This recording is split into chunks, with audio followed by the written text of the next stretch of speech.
دیکھیے، گھر کے کام کاج کا جہاں تک سوال ہے اور ازدواجی زندگی کے اندر بھی جو کتاب میں نے آپ کو بتائی کہ اس میں بھی حضرت مولانا پیر ذوالفقار صاحب نقشبندی مجددی دامت برکاتہم نے کئی احادیث درج کی ہیں۔ خود حضرت فاطمہ رضی اللہ عنہا گھر کے کام کاج کرتے تھیں، جس کی وجہ سے آپ کے ہاتھ میں چھالے پڑ گئے تھے۔ بہت سنتے ہیں ہم لوگ بھی۔ امی عائشہ رضی اللہ عنہا خود اپنے ہاتھوں سے اپنے کام کرتی تھیں، ان کی بہن حضرت اسماء بنت ابو بکر صدیق رضی اللہ عنہ۔ تو یہ ساری صحابیات جن کا نام میں نے لیا ہے، یہ ان پاک ہستیوں میں سے ہیں کہ اگر ان کی ایک رات کی نیکی رکھ دی جائے اور ساری امت کی نیکیاں ایک پلڑے میں رکھ دی جائے تو انہی کے نیکیوں کا پلڑا بھاری ہو جائے گا۔ یہ سب وہ مقبول ہستیاں ہیں جو اللہ کی بارگاہ میں قبول ہیں۔ اس لیے ہمارے لیے یہی عورتیں، یہی مرد جو صحابہ کرام ہیں، آئیڈیل نمونہ ہے، چونکہ یہ لوگ زندگی جو سیکھے تھے وہ ہمارے آپ کے نبی صلی اللہ علیہ وسلم سے سیکھے تھے۔ یہاں ایک غلطی عام طور پر یہ ہوتی ہے، اور غلطی وجہ یہ ہے ہونے کی کہ ہم لوگ عورتوں کو بھی دینی بات بتاتے نہیں، ان میں دینی جذبہ بھی نہیں پیدا کرتے۔ عورتیں بھی ویسے ہیں، کام کاج اگر وہ کر رہی ہیں تو کم سے کم پوچھنا چاہیے کہ اس سے ہمیں کیا ملے گا۔ دیکھیے، اگر آپ نے کپڑے دھو دیے ہیں، کھانے ناشتے تیار کر دیے ہیں، اب وہ مرد یہ ساری چیزیں کر کے، کھانا کھا کے، کپڑے پہن کے آپ کے دھلے ہوئے اب وہ مصلے پر آ رہا ہے، تو ایک عقل مند یہ سوچ سکتا ہے کہ یہ سارے کام کاج جو آپ نے کیے، جو اسے کرنے تھے، اس کا وقت بچ گیا۔ اب ظاہر ہے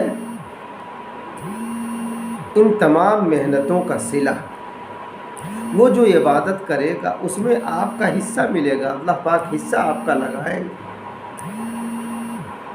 آپ کو ایک واقعہ سناتا ہوں، اسی ازدواجی زندگی میں حضرت پیر صاحب نے لکھا ہوا ہے کہ ایک نوجوان کو دیکھا، بڑا خوبصورت نوجوان، نورانی شکل و شباہت لیے وہ مسجد میں عبادت کر رہا تھا۔ تو حضرت خواجہ بایزید بستامی رحمۃ اللہ علیہ نے اس نوجوان سے پوچھا کہ عبادت تو تم ماشاءاللہ بہت اچھی کر رہے ہو اور بڑی دل جمعی سے، تو یہ بتاؤ ہر وقت تم مسجد ہی میں رہتے ہو یا ذریعہ معاش بھی تمہارا کچھ ہے، کاروبار بھی کچھ ہے؟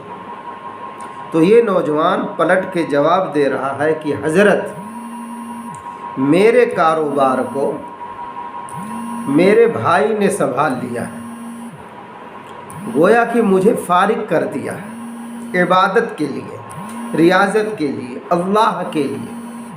یہ جو میں لمبی لمبی عبادت کرتا ہوا آپ کو دکھ رہا ہوں، یہ اسی میرے بھائی کی برکت ہے۔ تو حضرت خواجہ کا جواب سنو۔ حضرت خواجہ نے فرمایا، خواجہ بایزید بستامی رحمۃ اللہ علیہ نے فرمایا، واہ، تیرا بھائی تو بڑا عقل مند ہے۔ تب یہ حیران ہوا، کہا وہ کیسے؟ کہا تجھ سے زیادہ وہ عقل مند ہے۔ یہ خواجہ بایزید بستامی رحمۃ اللہ علیہ کی بات ہے۔ یہ حضرات اپنے آپ کو اللہ کی بارگاہ میں قبول کرا چکے ہیں، سمجھ لیں۔ تو کہا تمہارا بھائی تم سے زیادہ عقل مند ہے۔ کہا وہ کیسے؟ کہا بات یہ ہے کہ تیری ساری عبادت کا اجر تیرے بھائی کو مل رہا ہے،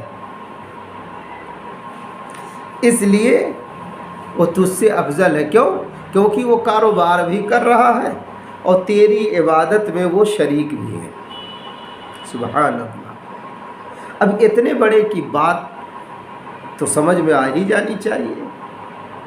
اس لیے جو کام کاج گھر میں عورتیں کرتی ہیں یا ہم آپ دیتے ہیں، ان کو دل جمعی سے ہماری عورتیں کریں، ہم لوگ بھی کبھی کبھی اس میں ہاتھ بٹا دیں، اور اگر ہماری کمزوری ہے، سستی ہے، تو یہ کہیں جیسے آپ صلی اللہ علیہ وسلم کے بارے میں آتا ہے، آٹا بھی گوندنے میں، بکری بھی آپ دودھ لیتے تھے، وغیرہ وغیرہ بہت سے کام۔